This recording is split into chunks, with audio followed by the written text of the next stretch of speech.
श्रीमद्भागवत महापुराण की जय। परम मंगलमय परात्पर अखिलेश्वर अकारण करुणा वरुणाल्य भक्तवांछा कल्पतरु तड़ित विनंदित पीतांबरधारी भगवान श्री कृष्ण की वांगमय मूर्ति श्रीमद् भागवत महापुराण अनंत कोटि ब्रह्मांड नायिका परा वैखरी जगजननी माँ जगदम्बा माँ राज राजेश्वरी माँ जयेश्वरी माँ दलया माँ जय ईश्वरी माँ धरेच भूत भावन दया के सागर करुणा के भंडार कैलाशपति भोलेनाथ भगवान ग्रामदेव स्थानदेव इष्टदेव मंडपों परे पूजित आवाहित 33 कोटि देवी देवता प्रातः स्मरणीय प्रातः वंदनीय परम पूज्य सदगुरुदेव भगवान इस श्रीमद् भागवत महापुराण की कथा का विधिवत रूप से संचालन कर रहे अनुष्ठित विद्वत वरेण्यम महानुभाव एवं इस कथा में मधुर मधुर संगीत के माध्यम से इस कथा का श्रृंगार कर रहे संगीताचार्य बंधु, आप सभी श्रोतृवृंद, भक्तिमती श्रद्धामती स्नेहमती मातृशक्ति, सब बुजुर्ग सब सज्जन वृंद, मुकुंद राधिका स्वरूप सब छोटे छोटे बालक बालिकाएं, इस कथा के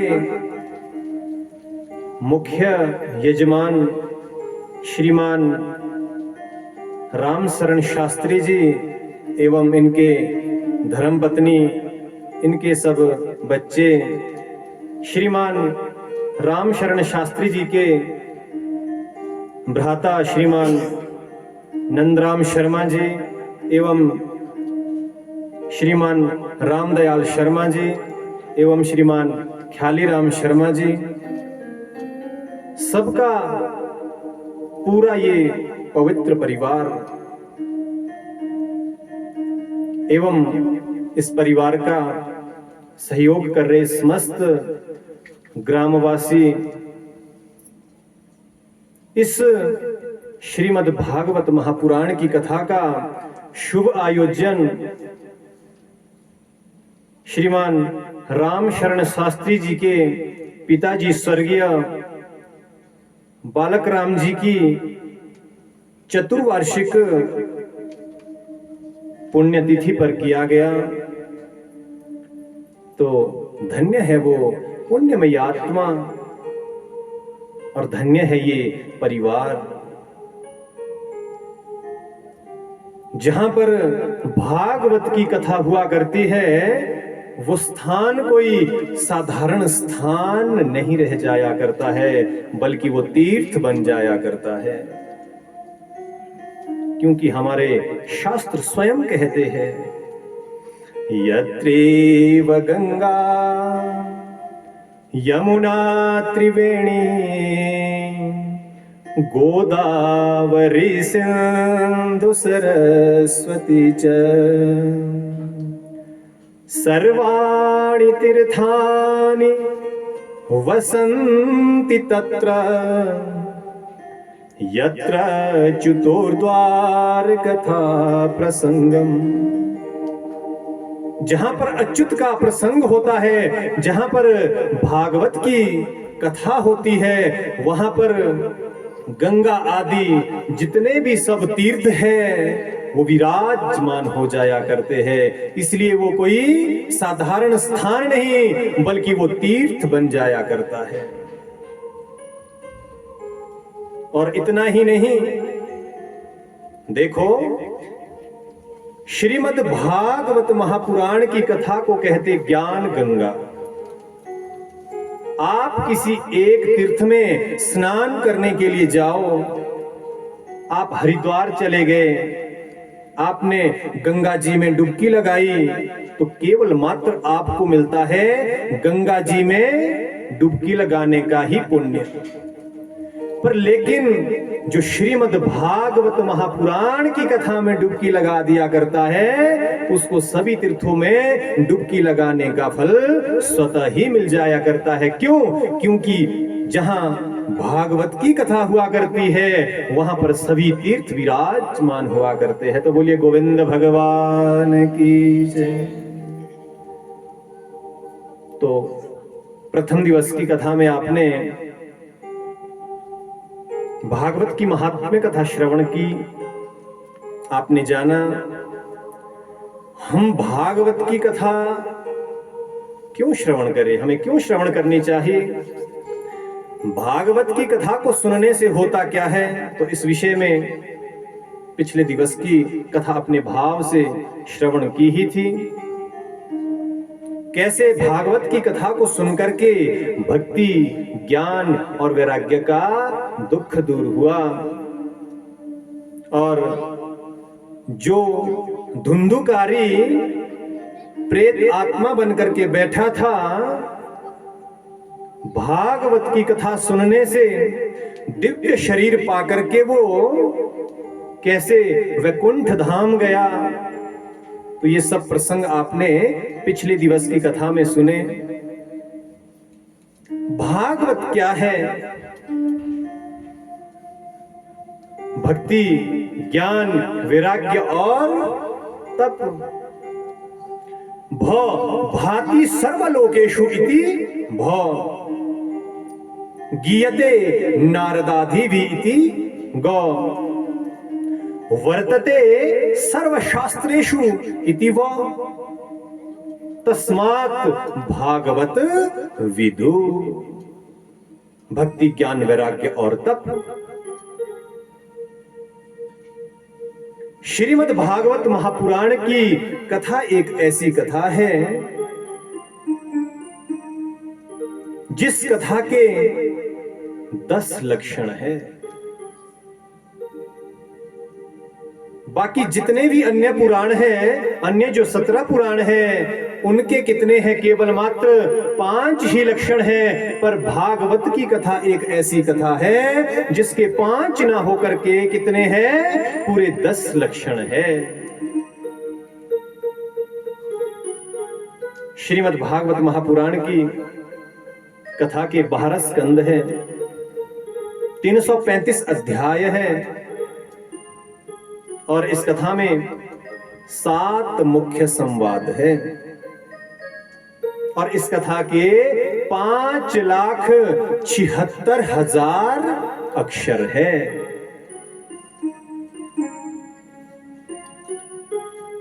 तो ऐसी है ये श्रीमद् भागवत महापुराण की कथा। ये कथा नैमिषारण्य में चल रही है। नैमिषारण्य में विराजमान है शौनक आदि 88,000 ऋषि, और सूत जी जो इनमें ज्ञान में बड़े हैं उनको बिठाया गया है ऊंचे आसन पर, और जो शौनक जी हैं वो मुख्य यजमानत्व का कार्य कर रहे हैं। शौनक आदि ऋषि प्रश्न कर रहे हैं और सूत जी उनका उत्तर दे रहे हैं।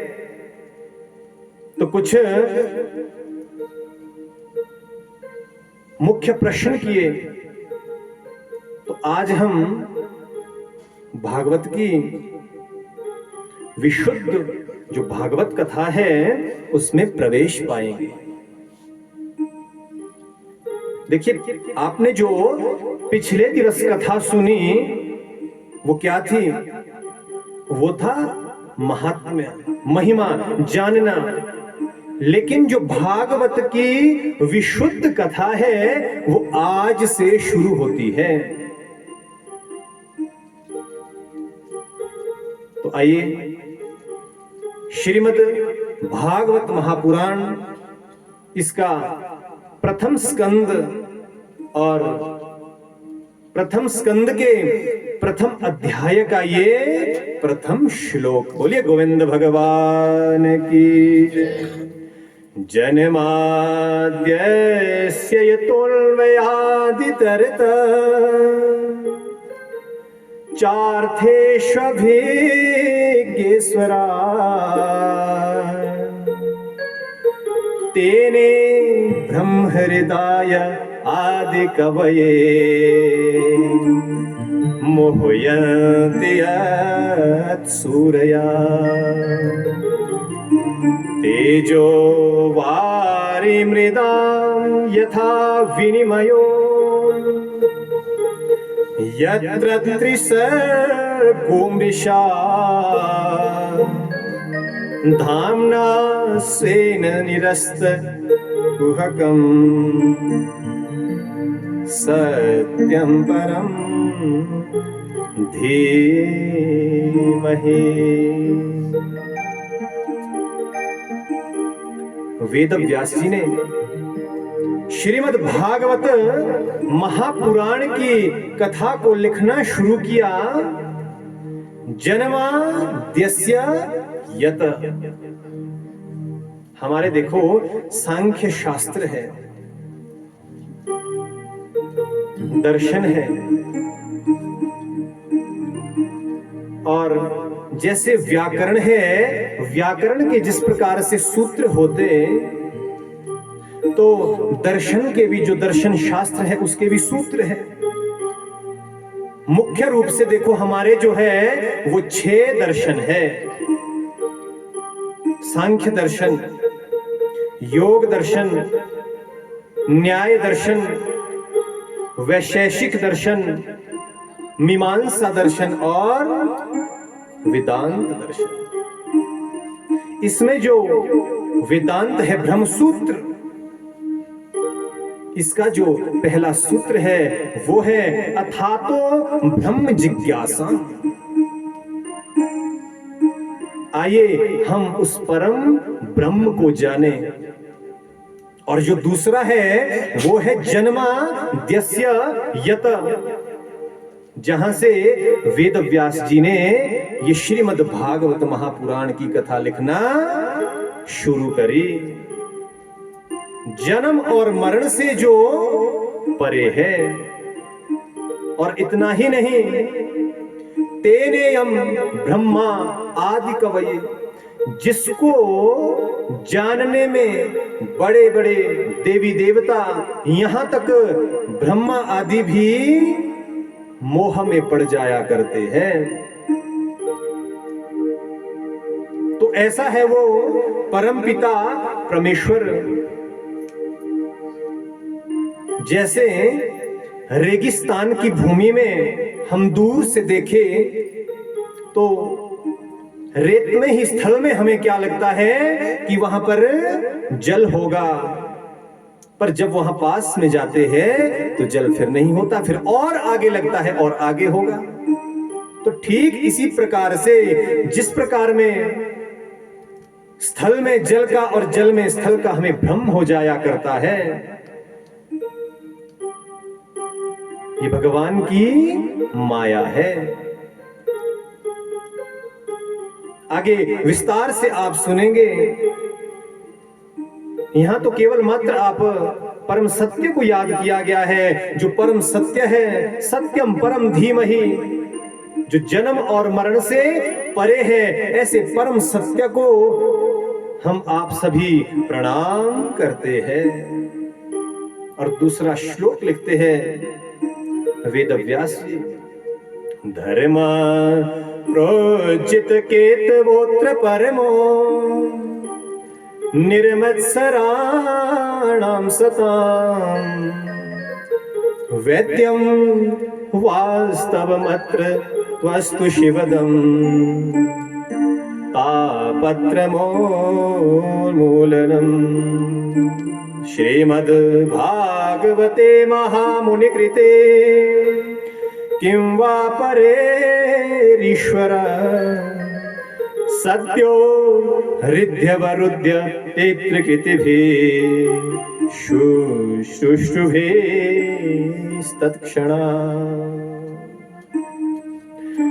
दूसरे श्लोक में परम धर्म का निरूपण किया गया।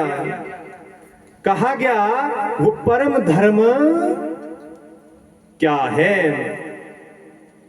तो वो परम धर्म है श्रीमद् भागवत महापुराण की ये कथा।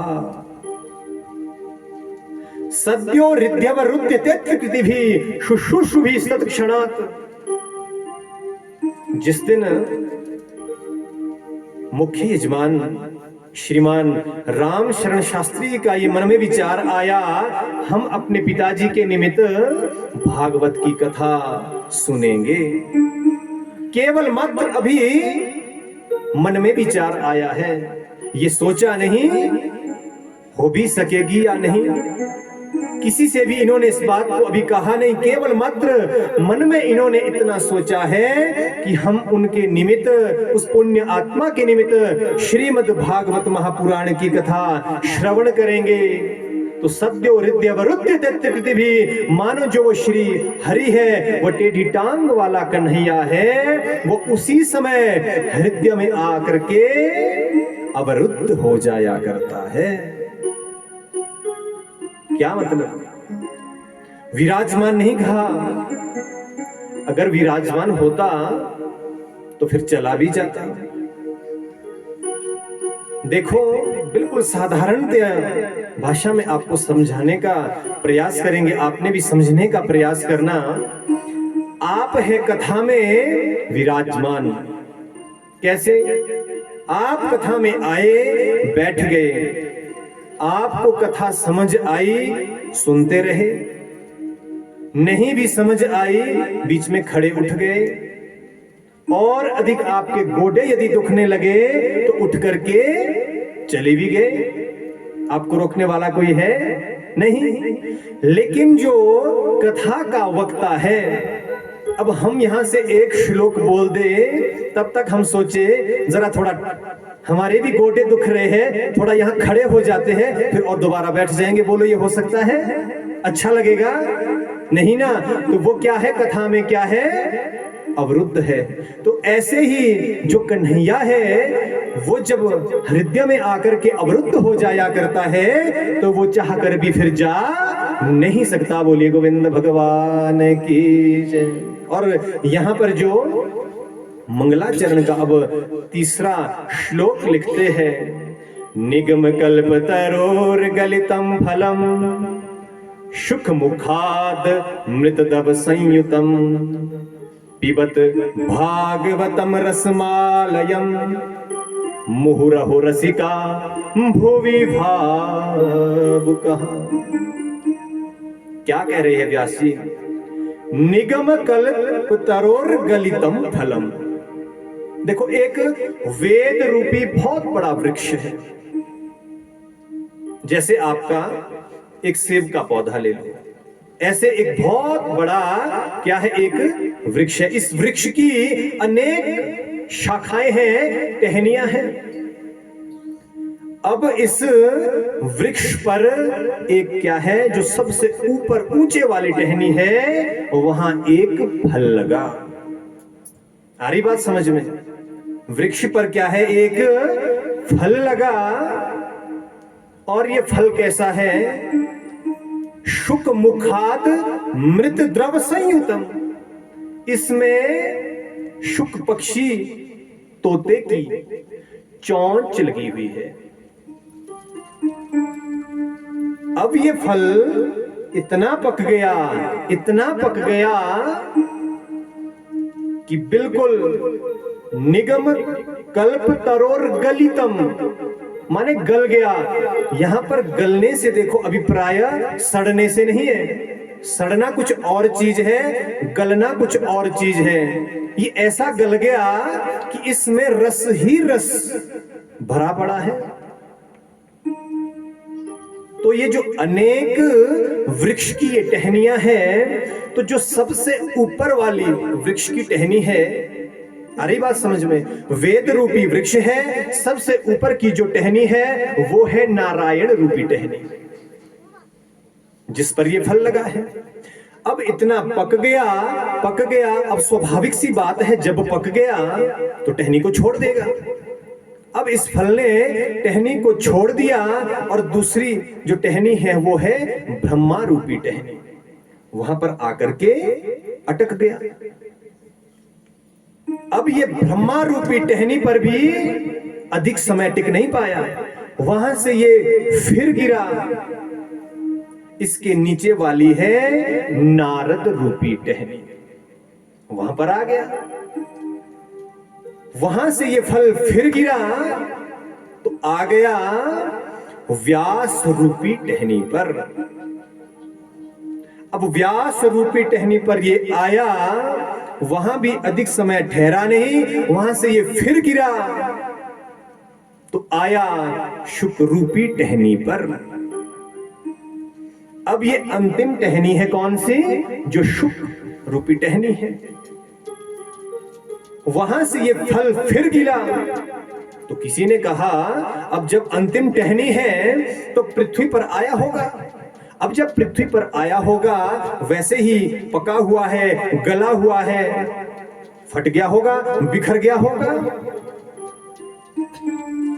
तो व्यास जी कहते हैं ना ना, अरे ये गिरता तब, ये फटता तब यदि पृथ्वी पर गिरता, पर उससे पहले ही क्या है, शुकरूपी टहनी से ये गिरा तो परीक्षित ने इसका क्या है, पान कर लिया। बोली श्रीमद् भागवत महापुराण की, गोविंद भगवान की। और जयकारा की तो बात ही क्या करे। एक बार भाव से कहो ना, आगे की कथा में प्रवेश पाए। बोले गोविंद भगवान की। तो ये 3 श्लोक यहां पर कहे मंगलाचरण के। इसके बाद में नैमिषारण्य की पवित्र भूमि और शौनक आदि ऋषि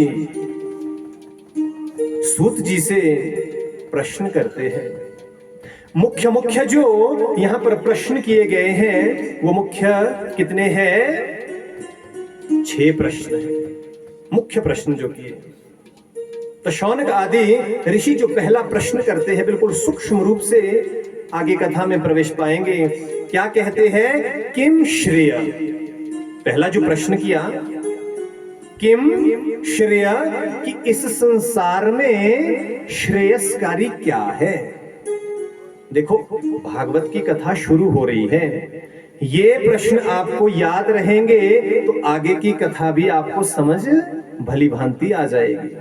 बिल्कुल ध्यान से सुनना है। और जो दूसरा प्रश्न किया वो किया शास्त्र सारक, कि शास्त्र जो हमारे हैं उनका सार क्या है। और स्वावतार प्रयोजनम, भगवान अवतार लेते ना, इसका क्या प्रयोजन है, क्यों अवतार लेते हैं। और अगला जो प्रश्न किया, किम कर्म। अवतार तो वो लेते हैं, पर अवतार लेकर के वो करते क्या है। और अगला प्रश्न फिर किया कि अवतारश्च, भगवान के अवतार कितने हैं। कोई कहता सूत जी 20 अवतार है, कोई कहता 22 अवतार है, कोई कहता 24 अवतार है। आप कृपा करके ये बताओ ये कितने अवतार है। और अंतिम जो 6वां प्रश्न किया वो प्रश्न किया, ब्रूहि योगेश्वरे कृष्णे ब्रह्मण्ये धर्मवर्मणि स्वां काष्ठा मधुनोपेते धर्मः किम शरणं गतः। आपने कहा ना सूत जी, जब भगवान यहां से इस धराधाम को छोड़ करके चले गए तो यहां पर क्या है, कलयुग का प्रवेश हो गया। तो आप हमें ये बताए कि जो धर्म है वो धर्म किसकी शरण में गया।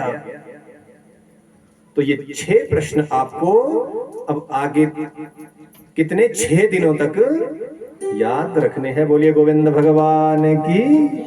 तो सबसे पहले जो प्रकाश डाला सूत जी ने, केवतारश्च। आपने पूछा ना शौनक आदि ऋषियों कि अवतार कितने हैं, तो भगवान के जो अवतार है ऋषियों वो है 24 अवतार। सबसे जो पहला अवतार हुआ ना ऋषियों वो है सनक, सनंदन, सनातन और सनत कुमार। ये जो 4 ऋषि हैं ये भगवान का क्या है, पहला अवतार है। और जो दूसरा अवतार है वो है सूकर का अवतार, वराह अवतार। एक हिरण्याक्ष नामक का एक दैत्य था, वो इस पृथ्वी को जल में डुबो करके छिपा करके रखा था। तो भगवान ने इस धरती को छुड़ाने के लिए जो अवतार लिया, सूकर का जैसा अवतार, लंबे लंबे आगे को दांत और हिरण्याक्ष का उद्धार करके पृथ्वी को छुड़ा करके लाए और ब्रह्मांड में स्थापित कर दिया। ये कौन सा अवतार है, दूसरा अवतार। बोलिए वराह भगवान की। अगर तंदुरुस्ती के साथ थोड़ा जयकारा हो तो कथा में और क्या होता, भजन नहीं गाना पड़ेगा, सुस्ती नहीं आएगी। बोलिए वराह भगवान की। और जो तीसरा है ना ऋषियों वो है क्या, नारद अवतार। और जो चौथा है वो है नारायण। कितने हो गए? अच्छा अब ऐसा करते हैं, मिलजुल के कथा आगे बढ़ाते हैं। आपको भी कोई काम दे तो आप भी व्यस्त रहे, टुलका भी नहीं आएगा, सुस्ती भी नहीं आएगी। अब 24 अवतार हैं, हम बोलते जाते आप गिनते जाओ, ठीक है जी। बोलिए नारायण भगवान की। कितने हुए थे अभी तक? नारायण का जो अवतार हुआ कौन सा, कितने हुए? अरे भाई भूल जाओगे, अगर 2, 3, 24 पूरे नहीं हुए तो फिर हम कहां से लाएंगे। बोलिए नारायण भगवान की। तो नारायण तक कितने हुए? 4। इसके बाद हुए कपिल अवतार, फिर हुआ दत्तात्रेय अवतार, फिर हुए यज्ञ अवतार, उसके बाद ऋषभ देव अवतार, फिर हुए पृथु अवतार, इसके बाद हुए मत्स्य अवतार, मत्स्य के बाद हुए कच्छप अवतार, और कच्छप के बाद हुए धन्वंतरी अवतार, धन्वंतरी के बाद हुए मोहिनी अवतार, और मोहिनी के बाद नरसिंह अवतार, नरसिंह अवतार के बाद वामन अवतार, वामन के बाद श्री हरि अवतार, उसके बाद परशुराम अवतार, उसके बाद व्यास अवतार, व्यास के बाद हंसावतार, हंस के बाद रामावतार, इसके बाद बलराम अवतार, उसके बाद कृष्ण अवतार, और फिर हुए बुद्धावतार, और कलयुग में जो आगे आएंगे वो होंगे कल्कि अवतार। तो कितने हुए? अरे 24 हुए या नहीं? बोले कृष्ण कन्हैया लाल की। तो ये क्या है ऋषियों, कितने हैं? मुख्य रूप से जो अवतार है वो है 24 अवतार। और जो व्यास जी है ना, ये 17वां अवतार है, जिन्होंने ये श्रीमद् भागवत महापुराण की कथा लिखी है। इतना अभी कहा था। फिर से प्रश्न, शौनकादि ऋषि जैसे आप चुपचाप बैठे हैं ना, व्यास जी ने अवतार कह दिए, 20 हुए, 22 हुए, हंजी ही करना है, हो गए व्यास जी, पता नहीं हुए होंगे, 24 हो ही गए होंगे। पर जो ये शौनकादि ऋषि है ना, ये चुप नहीं रहते थे। इनको तो नया प्रश्न क्या मिल जाए, ये एकदम से नए नए प्रश्न करते हैं। एक प्रश्न का उत्तर पूरा होता नहीं तब तक नया प्रश्न करते। अभी इतना ही कहा था, जो 17वें अवतार है वो कौन है? वेदव्यास, जिन्होंने ये भागवत की रचना की। एकदम से नया प्रश्न कर दिया। अरे सुत जी, आप बताओ ना, ये व्यास जी कौन है? तो सूत जी कहते हैं, ऋषियों, ये जो व्यास जी है ना, इनका पूरा नाम है श्री कृष्ण द्वैपायन वेदव्यास। क्यों? ये भगवान के ही अवतार है, इसलिए इनका एक नाम है क्या? श्री कृष्ण। भगवान के ही अवतार है। और दूसरा क्या? द्वैपायन। ऐसा नाम क्यों? देखो, एक बार हुआ यूं, ये जो व्यास जी है ना, इनके पिताजी है पराशर ऋषि। वो हुआ यूं, अभी पराशर जी को कहीं जाना था, नदी पार करके कहीं जाने में देर हो रही थी। दौड़े दौड़े ये जा रहे थे। अब ये नाविक के पास गए, पूछा, मुझे जरा जल्दी जाना है ना, पार लगा दो। पर नाविक का क्या है, भोजन करने का समय चल रहा था, भोजन कर रहे थे अभी नाविक। तो अब क्या करें, पराशर जी को भी बड़ी जल्दी है। तो जो नाविक की बेटी है उसका नाम है मत्स्यगंधा। कह दिया, बेटी तुम ऐसा करो, जब तक मैं भोजन कर लूं तुम इनको पार लगा दो। अब ये नाविक की बेटी आई, नाव बढ़ाने लगी, पराशर जी को नाव में बिठाया। अभी नदी के उस दूसरी छोर पर पहुंचे ही थे, ना जाने पराशर जी के मुखमंडल से निकल गया, बेटी तेरे मेरे जैसा पुत्र होगा, आशीर्वाद देता हूं। निकल गया वाणी से। अब जो ये मत्स्यगंधा है, ये तो लगी रोने। अरे ऋषिवर, ये आपने आशीर्वाद ये कैसे दे दिया? अरे आप जानते हैं, ये मेरे लिए आशीर्वाद नहीं बल्कि एक शाप है। क्यों? आप जानते हैं मैं अभी क्या हूं? कुंवारी कन्या हूं। मेरा अभी विवाह नहीं हुआ है, और उससे पहले यदि मेरे पुत्र हो गया तो लोगों को अपवाद होगा, मेरे लिए तो शर्म की बात होगी। लोग मेरी हंसी उड़ाएंगे, मजाक करेंगे मेरी। तो पराशर जी कहते हैं, बेटी ना जाने भगवान को ये मंजूर होगा, क्यों मेरे ऐसे मुंह से निकल गया। तू ऐसा करना, जन्मते ही द्वीप में छोड़ देना। जल के मध्य था एक टापू द्वीप। तो क्या किया, मत्स्यगंधा ने जब पुत्र हुआ तो मोह में भर गई, मोह में आ गई।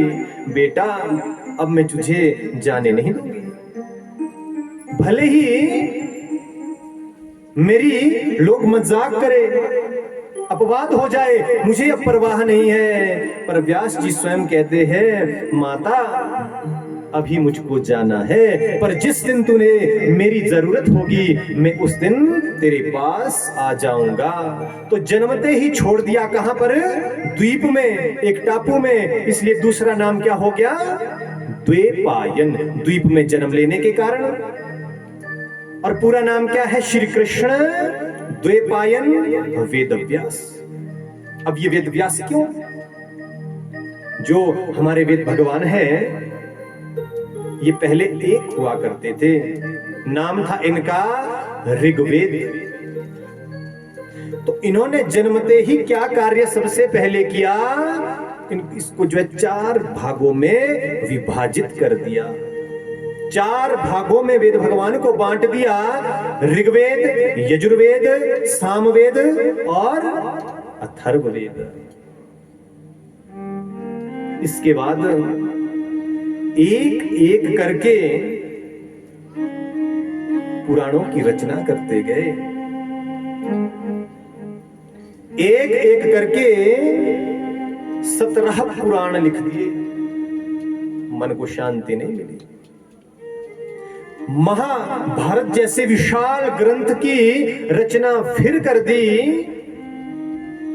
मन को शांति नहीं मिली। अब रचना करते करते बुजुर्ग हो गए, बूढ़े हो गए।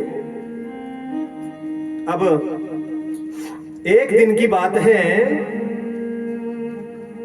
उदास होकर के बैठे भगवान के श्री विग्रह के सामने रोने लगे।